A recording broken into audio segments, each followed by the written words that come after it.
حضرین مجلس الدروس المہمہ لعامت الامہ کا سلسلہ جاری ہے، اور ہم لوگ سورۃ اللہب سے، جس کا دوسرا نام سورۃ المسد ہے، اس سے گزر رہے تھے۔ اور اس صورت میں ہم نے ابو لہب کے بارے میں اور اس کی نافرمانیوں کے بارے میں، اس کے انجام کے بارے میں، اس کی ہلاکت کے بارے میں ڈسکس کیا تھا۔ آج آخری مرحلے میں ہیں، پہلے آیتیں پڑھیں گے، انشاءاللہ اس کو سمجھنے کی کوشش کریں گے۔ اعوذ باللہ من الشیطان الرجیم، بسم اللہ الرحمن الرحیم۔ سیصلی نارا ذات لہب وامرأته حمالة الحطب فی جیدها حبل من مسد۔ سیصلی، ان قریب وہ داخل ہو جائے گا، نارن، ایسی آگ میں، ذات لہب، جو بھڑکنے والے شعلے والی ہوگی، شعلوں والی آگ ہوگی، وَمُرْأَتُهُ، اور اس کے ساتھ اس کی بیوی بھی ہوگی، جو کہ لکڑیاں اٹھانے والی ہوگی، جس کے گردن میں پٹسن کی بنی ہوئی رسی ہوگی۔ یہاں پر اللہ تبارک و تعالی ابو لہب کے بارے میں اس کی زندگی میں ہی اس کے جہنمی ہونے کی خبر دے دی، اور یہ سورت نازل ہونے کے بعد بھی ابو لہب 10 سال تک زندہ تھا۔ اگر وہ چاہے تو قرآن کو غلط ثابت کرنے کے لیے یا اس آیت کو غلط ثابت کرنے کے لیے، یعنی دکھاوے کا ایمان قبول کر سکتا تھا کہ بھئی دیکھو تمہارا قرآن تو کہتا ہے کہ میں آگ میں جانے والا ہوں، میں تو کلمہ پڑھ رہا ہوں، میں تو ایمان لا چکا ہوں، میں تو مسلمان بن چکا ہوں، پھر تمہارا قرآن کیسے صحیح ہو سکتا ہے؟ اس طرح وہ قرآن کو غلط ثابت کرنے کے لیے بھی وہ ایمان قبول کر سکتا تھا، لیکن اللہ تبارک و تعالی نے اس کو اس بات کی توفیق بھی نہیں دیا۔ وہ چاہ کر بھی غلط ثابت کرنے کے لیے جھوٹے موٹے جو ہے ایمان قبول بھی نہیں کر سکتا تھا، اللہ نے اس کو دور رکھا، اس کو بھڑکنے والے شعلوں کی آگ میں داخل کرے گا۔ یعنی ابو لہب، لہب کے معنی شعلے والے، لال انگارے کی طرح، اس کا چہرہ بہت ہی خوبصورت تھا، انگاری کی طرح تھا، اور بہت حسین و جمیل تھا۔ تو اللہ تبارک و تعالیٰ نے اس کی صفت کے مطابق ہی وہ آگ میں داخل کرنے والا ہے۔ تم شعلے کی طرح نظر آتے ہو نا، تم کو شعلوں والے آگ میں ہی داخل کیا جائے گا۔ فرعون نے کہا تھا ہذہ الانہار تجری، یہ سارے کے سارے نہر دیکھو، ندیاں دیکھو، یہ میرے ہیں اور میرے محل کے نیچے سے بہتے رہتی ہیں۔ تو فرعون نے نہروں پر غرور کیا تھا، سمندروں پر تکبر کیا تھا، اس نے کہا تھا یہ سب میرے حکم سے بہتی ہیں۔ تو اللہ نے اس فرعون کو اسی سمندر میں، اسی نہر میں، اسی پانی میں ڈبو کے ختم کر دیا۔ قارون نے اس خزانے کے بارے میں کہا کہ بھئی یہ سب میں اپنے ہاتھوں سے کمایا ہے، اپنے علم سے کمایا ہے، تو اس قارون کو اللہ تعالیٰ نے اسی خزانے کے ساتھ زمین میں دھسا دیا، اور قیامت تک اسی خزانے کے ساتھ دھستا رہے گا۔ تو جو ہے یعنی متکبر آدمی جس پر تکبر کرتا تھا، جس میں اس کو غرور تھا، اللہ تعالیٰ نے اسی کے ذریعے اس کو تباہ کر دیا، اسی کے ذریعے اس کو ہلاک کر دیا۔ تو یہاں پر بھی ابو لہب کو آگ میں ڈالنے والا ہے، اور وہ اکیلا ہی نہیں بلکہ اس کے ساتھ اس کی بیوی بھی رہنے والی ہے۔ اس کی بیوی کون ہے؟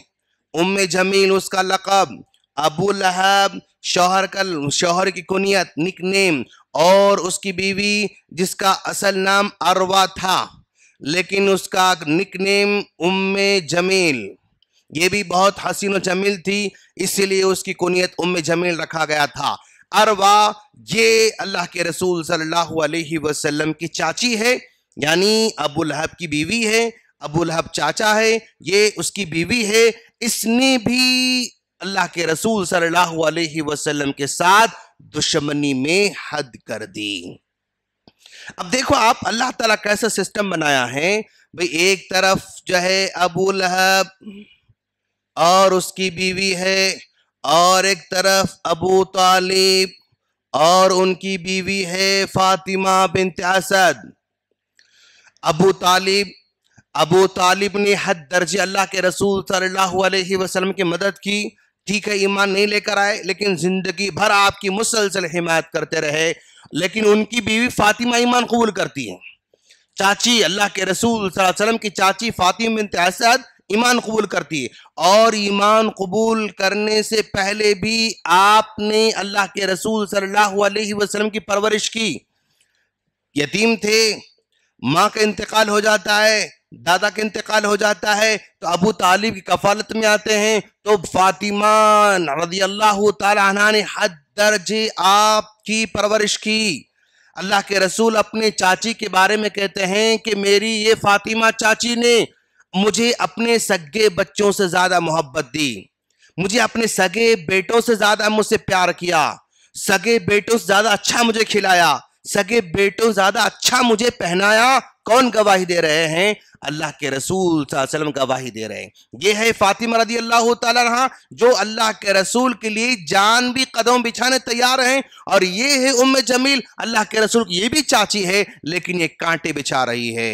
کتنا بڑا فرق ہے کہ ایک ہی خاندان میں رشتہ داروں میں ایک جان دینے تیار ہیں، یہ جان لینے تیار ہے۔ یہ عمدہ سے عمدہ کھانا کھلانا چاہتی ہے اور یہ کانٹے بچھانا چاہتی ہے، اور یہ عزت دینا چاہتی ہے، اور یہ اللہ کے رسول کے پیچھے پھرتے پھرتے پاگل مجنون کے جو ہے لقب دے رہی ہے۔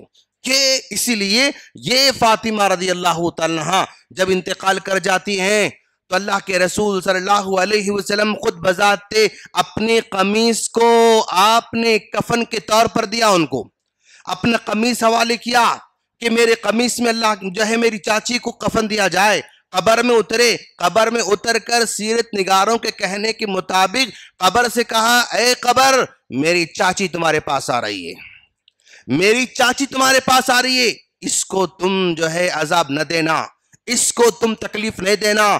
قبر کے اندر مٹی کو صاف کر رہے ہیں، چھوٹے چھوٹے کنکر کو صاف کر رہے ہیں، دیواروں پر ہاتھ لگا رہے ہیں، اس دیوار پر ہاتھ لگا رہے ہیں اور کہہ رہے ہیں کہ یہ میری چاچی آنے والی تمہارے پاس مہمان بننے والی ہے، تم اس کو تکلیف نہیں دینا۔ اللہ کے رسول کس کے بارے میں کہہ رہے ہیں؟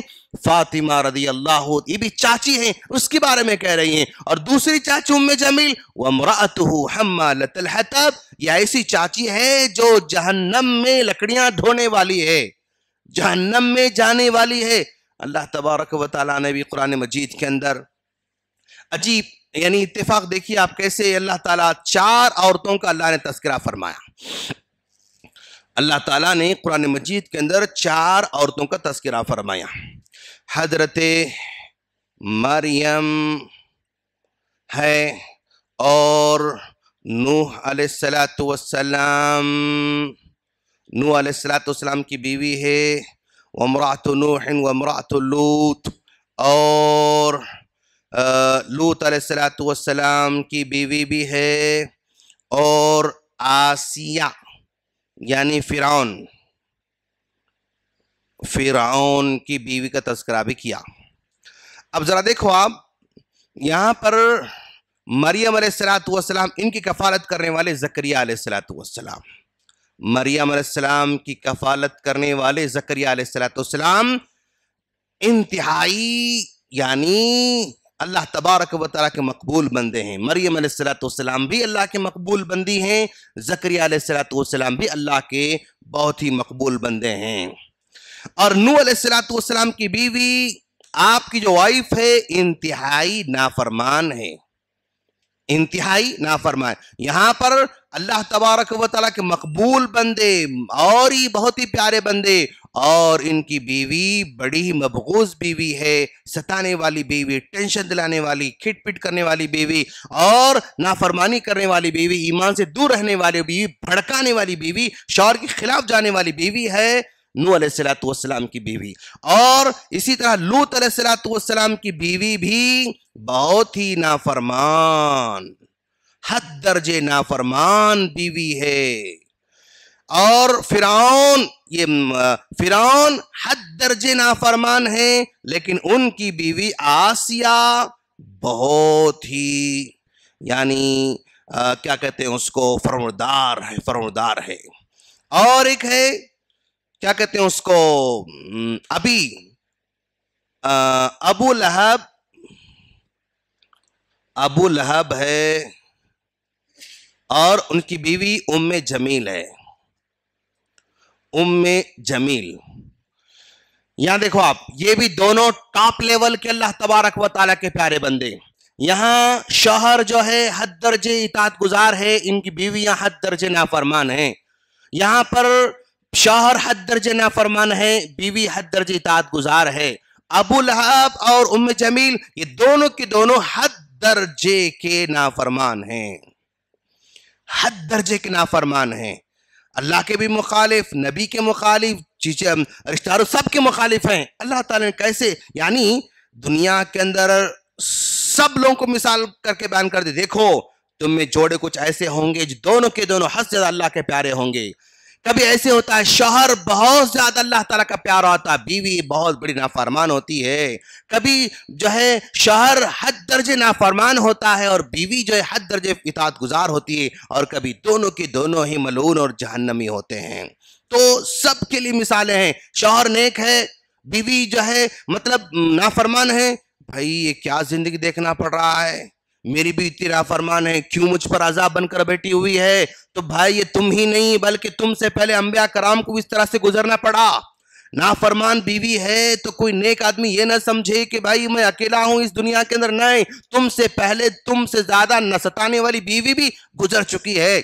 اگر بیوی نیک ہے، شوہر حد درجے نافرمان ہے، وہ گلا کر رہی ہے تو نہیں، تم گلا مت کرو، کیونکہ تم سے پہلے فرعون گزر چکا ہے، آسیہ کا شوہر جو حد اطاعت گزار تھی لیکن شوہر ستانے والا تھا. یعنی مثالیں شوہر کے لیے بھی ہے، بیوی کے لیے بھی ہے، ایمان والوں کے لیے بھی ہے، بے ایمان والوں کے لیے بھی. نافرمانی میں ٹاپ لیول میں بھی ہے، فرما برداری میں بھی ٹاپ لیول میں ہیں، شوہر کی اطاعت میں بھی ٹاپ میں ہیں، بیوی کی اطاعت میں بھی ٹاپ میں ہیں. ساری کی ساری مثالیں اس دنیا کے اندر پائی جاتی ہیں.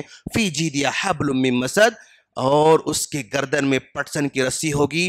ام جمیل کے گردن میں ہار تھا اور وہ کہتی تھی کہ اس ہار کو میں بیچ کر محمد کی خلاف ورزی کرنے والے ہوں، محمد کے خلاف جنگ کرنے والی ہوں. یہ ہار، اس کو فخر، یہ ہار کو بیچوں گی اور اس کی دشمنی کروں گی، یہ ہار کو بیچوں گی، اسے دشمنی کرتی رہوں گی. تو اللہ نے اس کے ہار کو وہ جو ہے یعنی قیامت کے دن پٹسن کی رسی کو تبدیل کر کے وہاں پر اس گھٹک سیٹ جائے گا اور اس کے گلے میں رسی رہے گی، وہاں پر عذاب میں دھاکتی رہے گی. تو خلاصہ کلام یہ ہے کہ پورے صورت کے اندر اپنوں سے بھی مطلب دشمنی ہو سکتی ہے، اور سب سے پہلے اپنے بھی آپ کے پیغام کو رد کر سکتے ہیں، لیکن افسوس کرنے کی ضرورت نہیں، اللہ ساتھ دینے والا ہے اور اس کام کو لے کے آگے بڑھتے رہنا. یہ اس میں جو ہے ٹیک اوے ہے. ہم اللہ سے دعا کرتے ہیں اللہ تعالی ہم تمام کو اس کے پیغام کو عام کرنے کی توفیق عطا فرمائیں اور اس پیغام کو اپنی زندگی میں لانے کی توفیق فرمائیں. آمین. السلام علیکم ورحمۃ اللہ وبرکاتہ.